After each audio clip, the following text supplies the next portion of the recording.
में शामिल हो गए हैं। सन्नी हजारे ने कांग्रेस का दामन थाम लिया है। बिहार के आईपीआरडी मंत्री महेश्वर हजारी हैं। सन्नी हजारी पर महेश्वर हजारी ने अपना बयान भी दिया।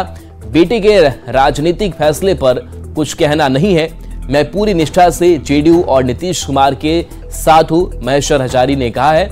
और आगे उन्होंने कहा कि मुझे जो जिम्मेदारी मिली है मैं निभाऊंगा।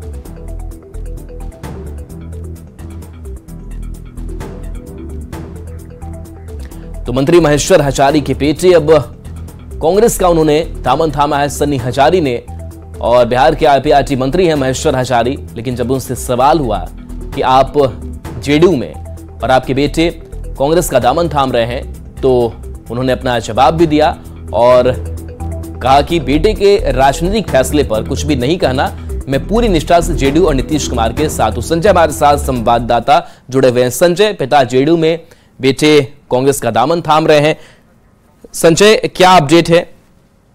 बिल्कुल, देखिए, कांग्रेस इसे अपने लिए एक बड़ी उपलब्धि बता रही है। अभी जो बाकायदा प्रेस कॉन्फ्रेंस किया गया उसमें कांग्रेस ने अपनी तरफ से कहा कि बिहार कांग्रेस के लिए बड़ी उपलब्धि है कि जो सन्नी हजारी हैं, उनके पिता भले ही आइडियोलॉजी दूसरी रखते हों, एनडीए में शामिल हों, लेकिन उनके बेटे जो हैं सन्नी हजारी, वो आज कांग्रेस में शामिल हो रहे हैं।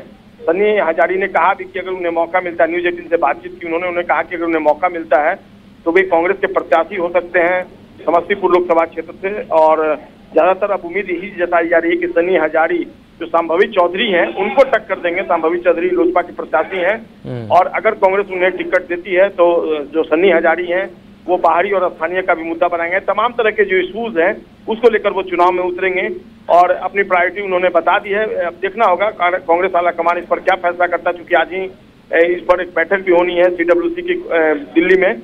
और अगर समस्तीपुर लोकसभा क्षेत्र से उनको मौका मिलता है तो निश्चित तौर पर वो कांग्रेस के प्रत्याशी होंगे। जी, जेडीयू की तरफ से कुछ स्टैंड नजर आता है क्या कि जब कोई नेता जेडीयू में हो और उनके बेटे बेटियां जो है वो कोई कांग्रेस का दामन थाम ले, कोई जेपीआर का दामन थाम ले?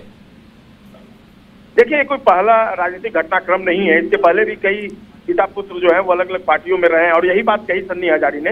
उन्होंने कहा कि राजनीति में कोई ये अपवाद नहीं है और चूंकि उन्हें कांग्रेस से एक लगाव रहा है इसलिए उन्होंने कांग्रेस को अडॉप्ट किया है। कांग्रेस बिल्कुल सदस्यता है वो। तो बिल्कुल संजय, एक बड़ा बदलाव देखने को मिलेगा। बहुत बहुत शुक्रिया इस अपडेट के लिए आपका।